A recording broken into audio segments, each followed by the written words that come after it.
Assalamualaikum warahmatullahi wabarakatuh. Sahabat beriman, pernahkah kita merenung sejenak? Betapa banyak amal yang sudah kita lakukan? Kita sholat 5 waktu, berpuasa di bulan Ramadan, bersedekah, membaca Al-Quran, bahkan membantu orang lain dengan penuh semangat. Semua itu tentu kita harapkan menjadi pahala besar yang kelak menolong kita di hari kiamat. Namun, pernahkah kita berpikir, bagaimana jika semua amal itu ternyata tidak ada nilainya di sisi Allah? Bagaimana jika setiap kebaikan yang kita lakukan justru menghilang seperti debu tertiup angin? Naudzubillah min dzalik. Inilah peringatan yang sangat keras dari Allah dan Rasulullah Shallallahu Alaihi Wasallam kepada kita. Ada dosa-dosa besar yang secara diam-diam dapat menghapus seluruh pahala kebaikan kita. Bahkan yang paling menakutkan, dosa itu bisa dilakukan tanpa kita sadari. Rasulullah Shallallahu Alaihi Wasallam bersabda, "Sesungguhnya akan datang pada hari kiamat suatu kaum yang membawa amal kebaikan sebesar gunung Tihamah, namun Allah menjadikannya debu yang beterbangan." Hadis riwayat Ibnu Majah. Para sahabat heran dan bertanya, "Siapa mereka, wahai Rasulullah?" Beliau menjawab, "Mereka adalah orang-orang yang ketika sendirian, melanggar larangan Allah." Subhanallah, betapa halusnya ujian ini. Di depan manusia mereka tampak saleh, rajin beribadah, bahkan dikagumi. Tapi di balik itu, mereka melakukan dosa yang menghancurkan semua kebaikan yang telah mereka kumpulkan. Sahabatku, pahala itu seperti timbunan emas yang kita kumpulkan setiap hari. Tapi dosa-dosa besar bagaikan api yang membakar harta itu sedikit demi sedikit, sampai habis tanpa sisa. Kita mungkin tidak melihat apinya, tapi kita akan merasakan kehancurannya kelak di hari pembalasan. Itulah sebabnya Allah selalu mengingatkan kita dalam Al-Quran agar berjaga-jaga dari dosa yang menghapus amal. Wahai orang-orang yang beriman, janganlah kamu batalkan amal-amalmu. Quran Surat Muhammad ayat 33. Ayat ini menjadi tamparan bagi siapapun yang merasa sudah banyak beramal, namun tidak menjaga diri dari dosa yang bisa menghanguskannya. Karena Allah tidak menilai banyaknya amal, tapi keikhlasan dan ketakwaan di dalam hati. Maka sebelum kita membahas 5 dosa besar yang bisa menghapus pahala, mari kita renungkan satu hal. Ibadah yang besar bisa menjadi kecil karena niat yang salah, dan dosa kecil bisa menjadi besar karena dilakukan terus-menerus tanpa taubat. Mulai hari ini, mari kita waspadai diri sendiri. Jangan sampai kita merasa aman hanya karena sering beribadah. Karena setinggi apapun amal kita, bila hati tidak dijaga, maka semua akan lenyap seperti embun pagi yang menguap oleh panas dosa. Semoga Allah melembutkan hati kita agar tidak sombong dengan amal, tidak bangga dengan ibadah, dan tidak lupa bahwa keselamatan hanya bagi hamba yang menjaga diri dari dosa-dosa penghapus pahala. Sahabat beriman, dosa besar pertama yang sangat berbahaya dan paling sering menghapus seluruh pahala tanpa disadari adalah ria, yaitu beramal karena ingin dipuji manusia. Ria bukan sekadar penyakit hati, tapi termasuk bentuk syirik kecil, karena di dalamnya seseorang telah mempersekutukan Allah dengan manusia dalam niat ibadah. Ia seolah berkata dalam hatinya, "Aku sholat agar orang lain melihatku taat. Aku sedekah supaya orang tahu aku dermawan. Aku menolong supaya disebut baik." Padahal, amal yang tidak dilakukan karena Allah, tidak akan diterima sedikit pun. Allah berfirman dalam surah Al-Kahfi ayat 110. Barang siapa mengharap perjumpaan dengan Tuhannya, maka hendaklah ia mengerjakan amal saleh dan janganlah ia mempersekutukan seorang pun dalam beribadah kepada Tuhannya. Rasulullah Shallallahu Alaihi Wasallam pun bersabda, "Yang paling aku khawatirkan atas kalian adalah syirik kecil." Para sahabat bertanya, "Apakah syirik kecil itu, wahai Rasulullah?" Beliau menjawab, "Ria." Hadis riwayat Ahmad. Bayangkan, Nabi Shallallahu Alaihi Wasallam saja mengkhawatirkan umatnya akan terjatuh ke dalam ria. Karena penyakit ini sangat halus. Ia bisa menyelinap di antara niat yang tampak baik. Ketika seseorang merasa bangga dipuji karena amalnya, Di saat itulah ria mulai menodai keikhlasan. Coba kita renungkan, berapa banyak amal kita yang benar-benar murni karena Allah? Berapa banyak doa yang kita ucapkan dengan tulus? Bukan sekadar ingin didengar orang? Berapa banyak sedekah yang kita sembunyikan? Bukan yang kita pamerkan? Ria ibarat rayap kecil di dalam kayu. Ia tidak terlihat dari luar, tapi perlahan-lahan menggerogoti kekuatan amal kita. Hingga suatu saat, amal yang kita banggakan roboh begitu saja, tak tersisa nilainya di sisi Allah. Orang yang beramal karena ria ibarat orang menanam pohon di pasir. Pohon itu bisa tumbuh, tapi tidak berakar kuat. Begitu angin datang, ia tercabut dengan mudah. Begitulah amal tanpa keikhlasan. Nampak besar di dunia, tapi rapuh di hadapan Allah. Sahabatku, ria bisa muncul dalam bentuk halus, seperti rasa senang ketika dipuji karena ibadah. Tapi kalau perasaan itu terus dipelihara, maka amalnya akan berubah menjadi sia-sia. Oleh karena itu, setiap kali kita beribadah, niatkan dalam hati, "Ya Allah, hanya Engkau yang aku sembah, hanya kepada MU aku tunduk, hanya ridho MU yang aku harapkan." Jika muncul rasa ingin dipuji, lawan dengan istighfar. Ucapkan dalam hati, "Astagfirullah, ini semua karena pertolongan MU, bukan karena aku." Dengan begitu, kita akan selamat dari godaan ria yang bisa membakar semua pahala kita. Ria mungkin tampak sepele, tapi ia adalah dosa yang menghapus amal sebesar gunung. Betapa banyak orang yang beramal siang dan malam, namun karena niatnya tidak lurus, semua itu menjadi debu yang berterbangan. Semoga Allah menjaga hati kita agar tetap ikhlas, karena hanya keikhlasan yang menjadikan amal kecil bernilai besar di sisinya. Ria adalah api yang tak terlihat, tapi mampu membakar seluruh pahala yang telah kita kumpulkan seumur hidup.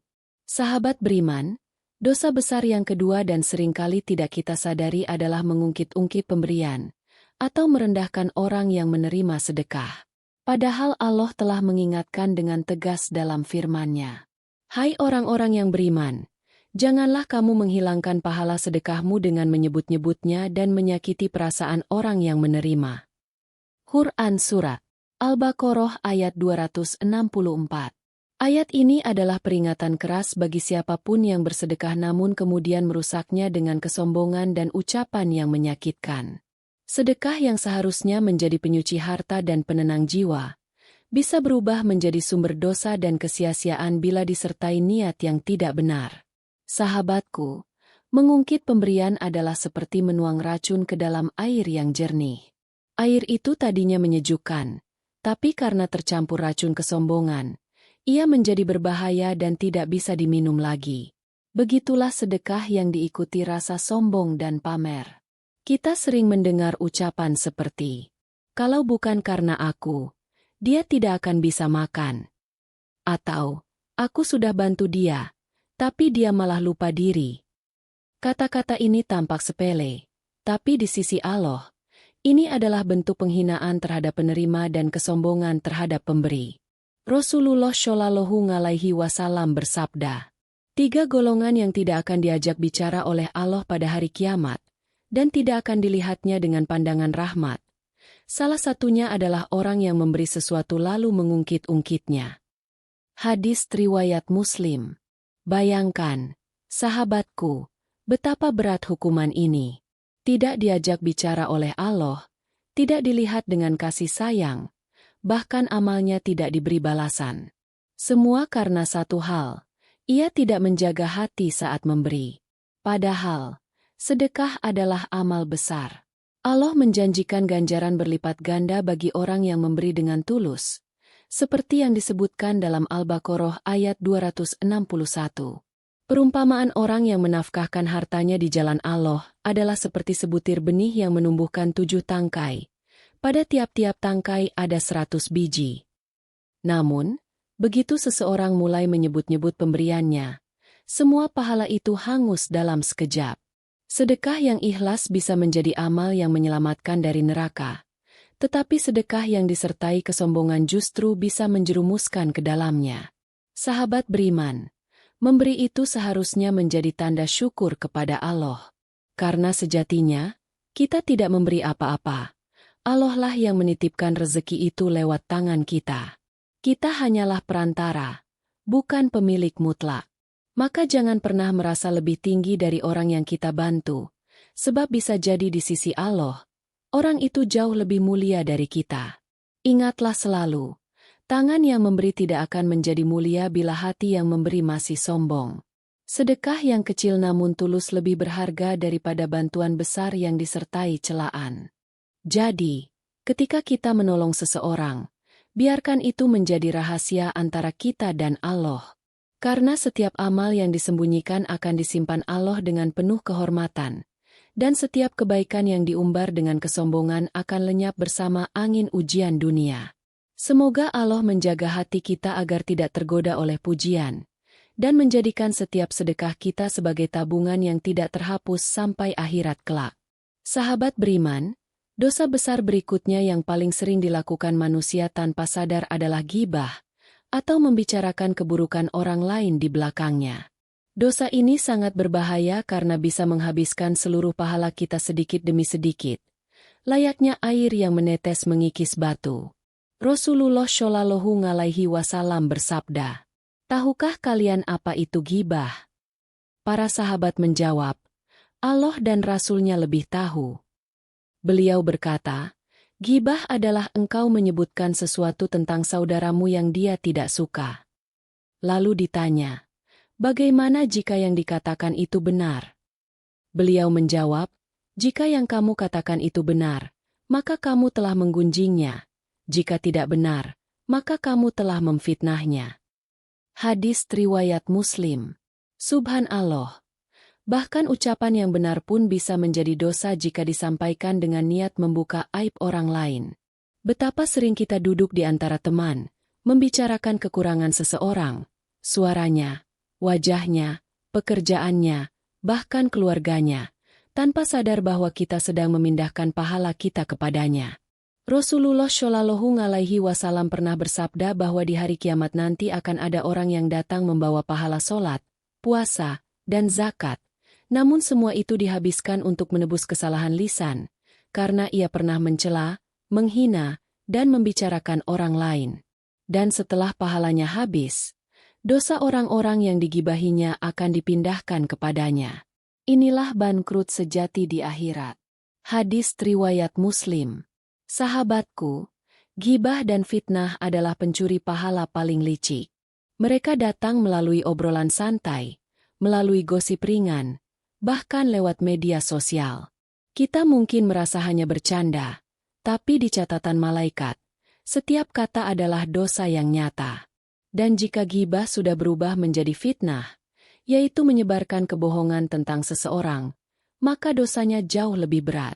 Fitnah tidak hanya merusak kehormatan orang lain, tapi juga menghancurkan amal kita sendiri. Dalam hadits disebutkan, tidak akan masuk surga orang yang suka menyebarkan fitnah. Hadis riwayat Bukhari dan Muslim. Bayangkan, satu postingan, satu komentar jahat di dunia maya, bisa menjadi penyebab hilangnya pahala bertahun-tahun ibadah. Karena setiap orang yang tersakiti oleh ucapan kita akan menuntut di hari akhir nanti, dan bayaran yang diberikan adalah pahala kita sendiri. Sahabat beriman, menahan lisan lebih berat daripada menahan lapar. Namun Rasulullah Shallallahu Alaihi Wasallam mengajarkan bahwa diam itu emas, dan berbicara baik adalah ibadah. Jika kita tak mampu berkata yang membawa manfaat, maka diam adalah keselamatan. Jaga lidah, jaga jari, dan jaga hati. Karena satu kalimat yang keluar tanpa pikir bisa menghapus pahala sebanyak lautan amal. Lebih baik kita sibukkan lisan dengan zikir, daripada dengan nama-nama orang yang tidak ada gunanya kita sebut. Semoga Allah menjaga lisan kita dari ghibah dan fitnah, dan menggantinya dengan ucapan yang membawa rahmat dan keberkahan. Sahabat beriman, dua dosa besar ini seringkali dianggap biasa. Padahal keduanya bisa menghapus seluruh amal baik dan menjauhkan seseorang dari rahmat Allah. Dosa yang pertama adalah durhaka kepada orang tua, dan yang kedua adalah hasad, atau iri hati terhadap nikmat orang lain. Mari kita mulai dari dosa yang paling menyakitkan hati seorang anak saleh, durhaka kepada orang tua. Rasulullah Shallallahu Alaihi Wasallam bersabda, keridhaan Allah tergantung pada keridhaan orang tua, dan kemurkaan Allah tergantung pada kemurkaan orang tua. Hadis riwayat Tirmidzi. Bayangkan, sahabatku, betapa besar kedudukan orang tua di sisi Allah, hingga ridho mereka menjadi kunci untuk meraih ridhonya. Namun di zaman sekarang, banyak anak yang lebih menghormati teman daripada ibunya, lebih patuh kepada atasan daripada ayahnya. Mereka bisa lembut di luar, tapi keras di rumah. Mereka bisa menunduk di hadapan orang lain, tapi meninggikan suara pada orang tua sendiri. Durhaka tidak selalu berarti memukul atau mencaci. Kadang cukup dengan mendiamkan, melawan, atau membiarkan orang tua menangis karena ucapan kita. Itu sudah termasuk kedurhakaan. Dan setiap tetes air mata orang tua yang jatuh karena sikap anaknya, bisa menjadi penyebab terhapusnya amal-amal kebaikan yang telah dilakukan. Bayangkan seseorang yang rajin sholat malam, bersedekah, berpuasa, namun di sisi lain sering membentak ibunya, membantah ayahnya, atau menolak ketika diminta tolong. Semua ibadahnya tidak akan bernilai, sebab pintu surga tertutup bagi anak yang durhaka. Rasulullah Shallallahu Alaihi Wasallam bersabda, celaka, celaka, celaka. Para sahabat bertanya, siapa yang celaka, wahai Rasulullah? Beliau menjawab, orang yang mendapati kedua orang tuanya masih hidup, namun tidak menjadikan keduanya sebagai jalan untuk masuk surga. Hadis riwayat Muslim. Sungguh rugi orang yang punya orang tua tapi tidak berusaha mencari ridho mereka. Karena doa ibu mampu membuka pintu langit, dan ridho ayah bisa menarik keberkahan rezeki. Sedangkan murka mereka bisa menghapus pahala dan menutup jalan surga. Dosa besar berikutnya yang tak kalah berbahaya adalah hasad atau iri hati. Rasulullah Shallallahu Alaihi Wasallam bersabda, hasad itu memakan kebaikan sebagaimana api memakan kayu bakar. Hadis riwayat Abu Dawud. Hasad membuat hati gelap dan amal hangus. Setiap kali kita iri pada rezeki orang lain, pahala kita terbakar. Setiap kali kita benci melihat orang lain bahagia, keberkahan dalam hidup kita berkurang. Padahal, apa yang Allah beri kepada orang lain tidak mengurangi rezeki kita sedikit pun. Namun hati yang hasad selalu merasa kurang, selalu gelisah, dan selalu berburuk sangka kepada takdir Allah. Iri hati tidak hanya menghancurkan hubungan antar manusia, tapi juga menghapus nilai amal kebaikan. Karena seseorang yang hasad tidak ridho terhadap keputusan Allah, ia seolah berkata dalam hatinya, "Mengapa dia, bukan aku?" Dan kalimat itu, meskipun tidak terucap, menunjukkan penolakan terhadap hikmah dan keadilan Allah. Sahabat beriman, cara terbaik menghapus hasad adalah bersyukur dan mendoakan kebaikan bagi orang lain. Karena setiap kali kita mendoakan orang lain dengan tulus, malaikat akan berkata, "Dan untukmu juga seperti itu." Jadi, jika kita melihat orang lain sukses, katakanlah, "Alhamdulillah, semoga Allah berkahi rezekinya dan tambahkan juga untukku." Kalimat kecil ini bisa memadamkan api iri yang membakar hati dan menyelamatkan pahala kita dari kehancuran. Semoga kita dijauhkan dari dua dosa ini, durhaka kepada orang tua dan hasad, agar setiap amal kita tetap bercahaya di sisi Allah. Sahabat beriman, setelah kita memahami 5 dosa besar yang bisa menghapus pahala tanpa disadari, ria, mengungkit pemberian, ghibah, durhaka kepada orang tua, dan hasad, kini saatnya kita bertanya kepada diri sendiri, sudahkah kita benar-benar menjaga amal kita dari api dosa yang membakarnya perlahan? Amal kebaikan itu ibarat taman indah yang tumbuh subur di hati. Namun jika disirami dengan dosa, taman itu akan layu dan mati. Satu ucapan ria bisa mencabut akar keikhlasan, satu sikap sombong bisa menghapus sedekah, satu gosip bisa meruntuhkan pahala, dan satu durhaka bisa menutup pintu surga. Rasulullah Shallallahu Alaihi Wasallam bersabda, Sesungguhnya di surga ada kamar-kamar yang bagian luarnya bisa terlihat dari dalam, dan bagian dalamnya bisa terlihat dari luar. Untuk siapa kamar itu, wahai Rasulullah? Tanya para sahabat. Beliau menjawab, untuk orang yang berkata baik, memberi makan, berpuasa, dan sholat malam karena Allah. Hadis riwayat Tirmidzi. Lihatlah, semua amal itu memiliki satu kesamaan, keikhlasan. Artinya, sebesar apapun amal kita, jika tidak dilandasi keikhlasan dan dijaga dari dosa penghapus pahala, maka semuanya akan hilang. Allah berfirman dalam surah Al-Hujurat ayat 11. Janganlah suatu kaum mengolok-olok kaum yang lain, karena boleh jadi mereka lebih baik daripada mereka. Ayat ini adalah peringatan agar kita tidak merendahkan, tidak iri, dan tidak sombong. Karena dosa hati lebih berbahaya dari dosa tangan. Dosa hati tidak terlihat, tapi diam-diam menggerogoti amal hingga habis tanpa sisa. Maka sahabatku, mari kita perbanyak istighfar. Rasulullah Shallallahu Alaihi Wasallam, manusia paling mulia dan bebas dari dosa, beristighfar lebih dari 70 kali dalam sehari. Lalu bagaimana dengan kita, yang setiap hari mungkin terjatuh dalam dosa tanpa sadar? Ucapkanlah dengan hati yang menyesal. Astagfirullahal, adzim, aladzi la ilaha illahua al-hayyul qayyum wa atubu ilaih. Aku memohon ampun kepada Allah yang Maha Agung, tiada Tuhan selain Dia, yang Maha Hidup lagi Maha Berdiri sendiri, dan aku bertobat kepadanya. Setiap istighfar adalah air yang memadamkan api dosa. Setiap air mata penyesalan adalah penyiram bagi ladang amal yang mulai kering. Mulai hari ini, mari kita rawat amal kita dengan ikhlas, jaga hati kita dari iri, jaga lisan kita dari ghibah, dan jaga hubungan kita dengan orang tua. Karena sebaik-baiknya manusia bukanlah yang paling banyak amalnya, tapi yang paling bersih hatinya dan paling berhati-hati menjaga amalnya. Dan semoga di akhirat nanti, ketika semua amal manusia ditimbang, kita termasuk golongan yang pahalanya tetap utuh, tidak terhapus oleh dosa, tidak hangus oleh kesombongan, dan tidak sirna oleh kezaliman hati.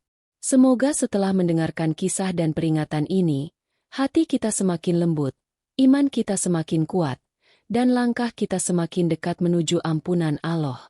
Jangan biarkan amal kita hilang begitu saja karena dosa-dosa yang kita anggap sepele.